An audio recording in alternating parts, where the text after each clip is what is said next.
Hi, I'm Dr. Kelly Starrett of MobilityWOD. Thank you for tuning into Vox.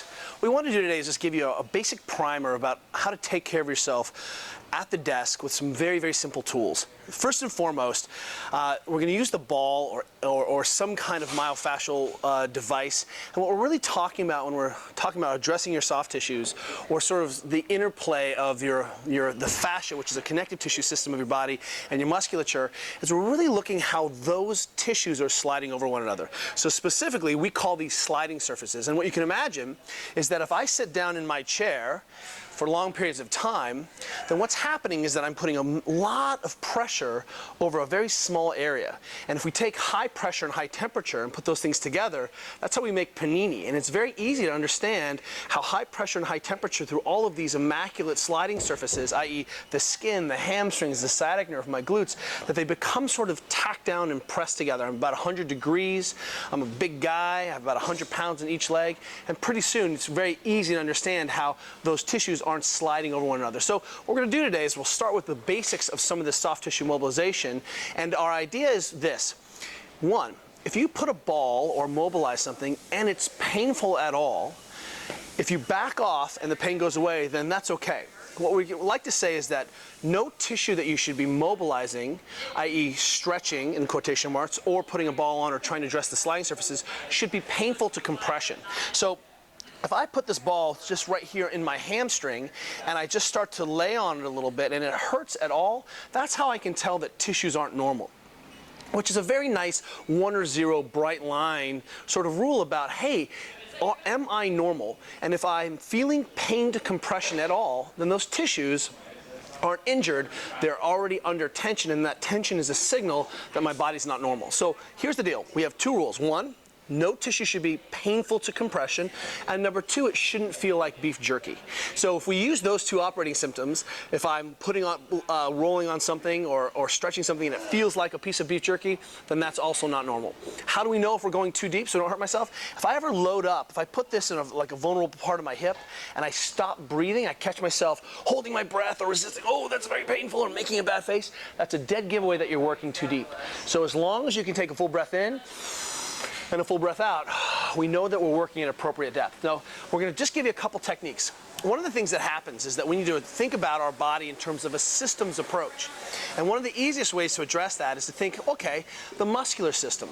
So when we usually see that people are having trigger points or restricted areas of their function of these contractile features of my body, one of the ways that we know that is if I get into some of that contractile tissue and it's painful, then if I contract over the ball and I just resist into the ball for about 5 seconds and then release, what will happen is it will trick our nervous system into letting that soft tissue release around that's contractile. It will release. And so I'm able to kind of get some weight on that, contract, I'm just resisting into the ball right where it is, and then I release and I'm able to go a little bit further. And that tells me that it's sort of a muscle contraction element. Now, your muscles are a neuromuscular system. So if I don't do that contract, relax, I'm never really going to address the muscles. It's like trying to jumpstart your car without the key in the ignition. You can keep pushing the car, but the engine will never turn over. So until I start getting my nervous system involved and resisting into that ball, nothing will change. The second thing is that I have this muscle piece, but I also have this connective tissue, and that's really looking at how muscles, or the bellies of muscles, are sliding over one another, how the skin is sliding over the muscle, how the muscles are sliding under and around the tissues around them. And so one of the easiest ways is that, again, if I just put this ball in my hamstring, if I go really, really slowly, I should be able to take my full weight on the ball. That's how I know it's normal. I can breathe in and out, no problem. And then I'm going to go very slowly like an icebreaker. We call this pressure waving. And what's happening is that I'm just trying to, it's like someone's elbow going giving me a very slow massage, and I'm just slowly working my way through the tissues. It's nice because I have my hands here on the chair, and I can just slowly work my way across. Now, the key here is because you're a human being, you are going to know exactly where you're tight. So don't be sort of caught in the paradigm that I have to go in the length of the muscle. Rather, I can go from front to back or from side to side or any array or any vector where you feel resistance. So I can just take that ball and move it back and forth, up and down, side to side. And if I hit a spot where I can't take my full weight, go back to our original principle, which is contract, relax. Oh, painful, can't take my full weight on it. So I'm going to contract, relax until I can get my full weight on it pain-free. Last technique to use is something that we call tack and floss. And imagine that if I just wound up a piece of tissue in my leg here, for example. Now what I've done is I've bound up the quads and the skin and everything around that. And if I flex my quad or move my quad, what ends up happening is that I'm pulling the tissue past this little tack down spot.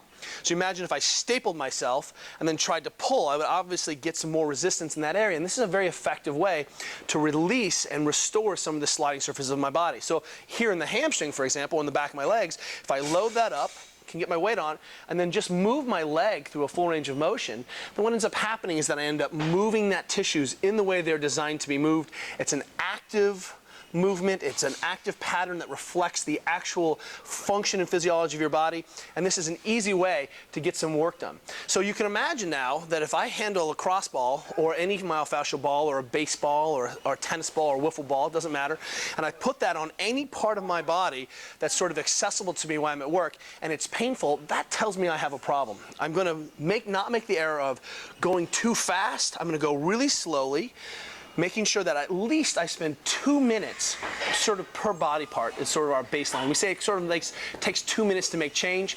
Contract, relax. You can do that slow pressure wave. You can kind of imagine crossing your leg, tacking the ball into your calf. Literally, you can be limited by your creativity. But use the 3 techniques: tack and floss, pressure wave, contract, relax. And remember that if it's painful, it's not normal. I should be able to put pressure into the ball, move my leg, breathe, and it shouldn't hurt at all. That's how we know how far away from normal you are.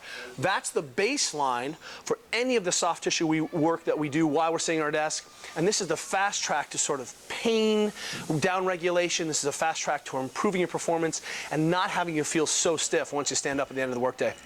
Thanks for tuning in. We'll see you tomorrow.